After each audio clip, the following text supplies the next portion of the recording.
que aconteceu quando você começou a escrever e por que a gente tem tantas ideias boas na cabeça e a gente acaba se perdendo e trava na hora de escrever o nosso capítulo, a nossa história em um livro? Eu acredito que é pelo medo, é pelo julgamento das pessoas. A ideia ela existe, então não é a falta de ideia, não é a falta de história, é o excesso da cobrança. Então a gente fala: será que o outro quer me ouvir? Será que a minha história interessa? Será que por que as pessoas vão querer ouvir a minha história?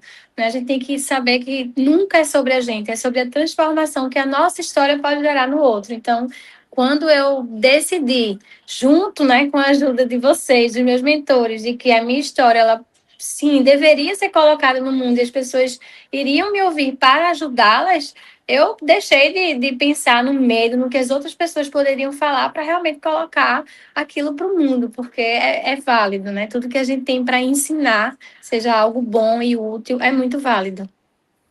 Você tocou numa questão muito importante, né, Roberta, que é sobre essas questões de crenças, do que as pessoas vão achar, né?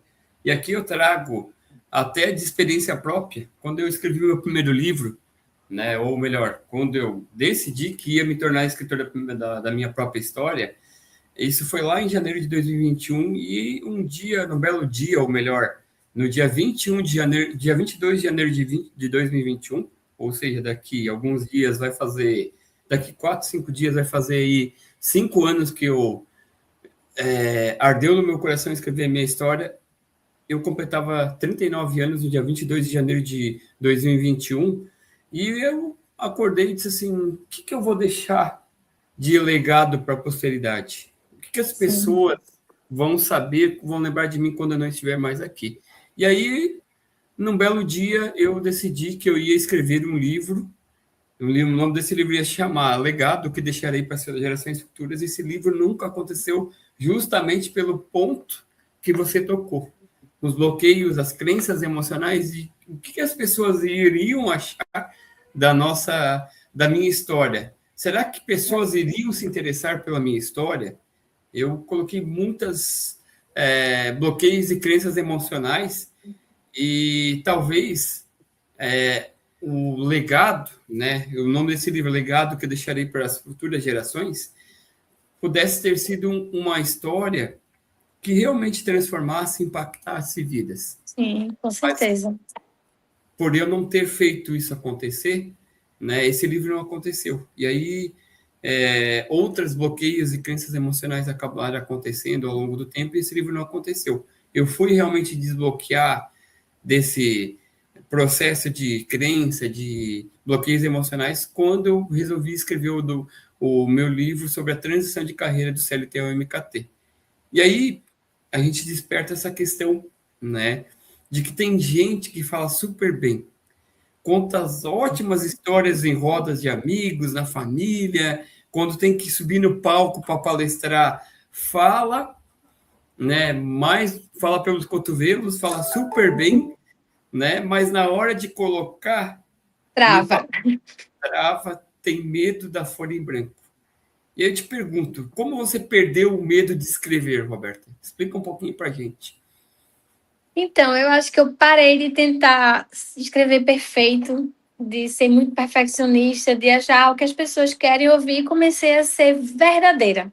Então, primeiro eu escrevi para me entender e depois existe a revisão justamente do mentor para ser entendida. Qual é a mensagem que você quer passar? Porque eu reforço que nunca é sobre você, é sobre o outro, mas você precisa ser o mais verdadeiro, o mais fiel possível à sua história e não tentar inventar demais, porque não existe uma vida perfeita, não existe uma história perfeita. Todo mundo passa por situações boas e ruins. Então, eu acredito que o que realmente me motivou foi realmente falar: vou escrever o que é verdade, eu vou colocar aqui no papel o que é verdade, para me entender e depois me fazer ser entendida.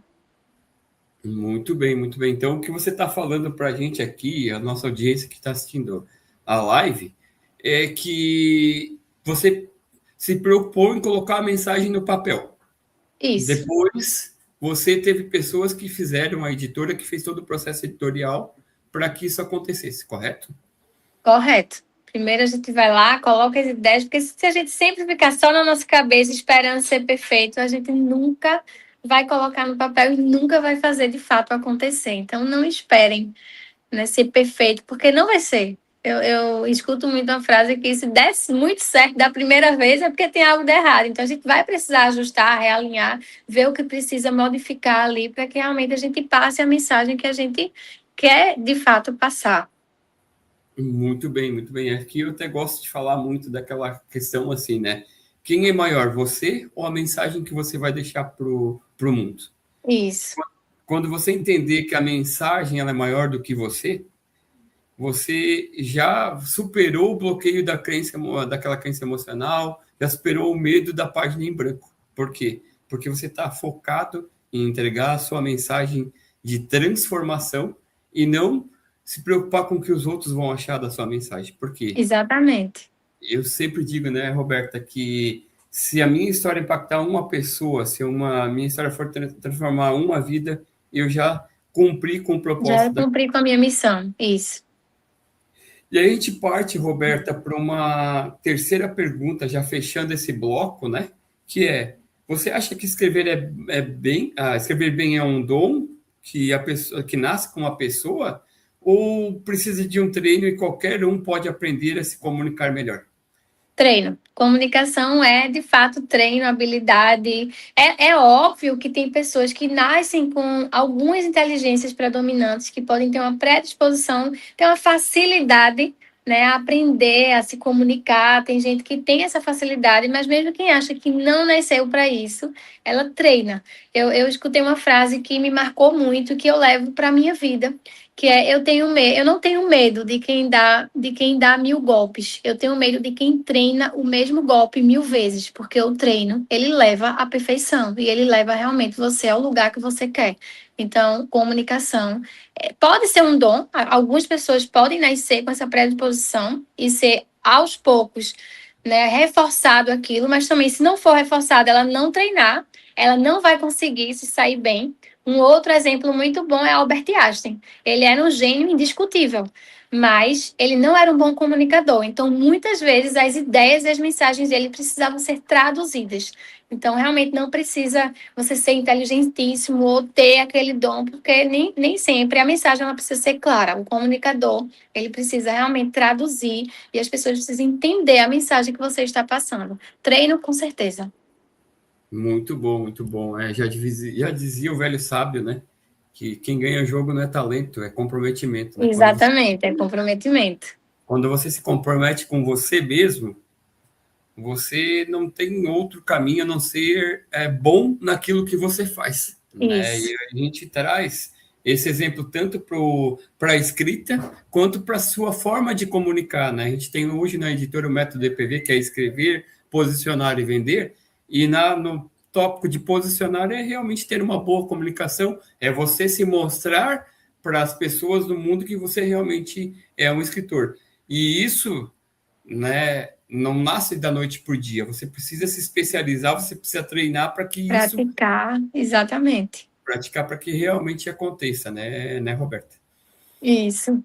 Então, assim, já partindo, né, para uma questão, você comentou há pouco, né, que a mensagem, você precisa se preocupar com a mensagem de transformação da sua história, do texto que vai ter o seu livro, e depois deixa para que outras pessoas, né, como editor ou mentor, como bem citado por você aqui, façam isso para você, né?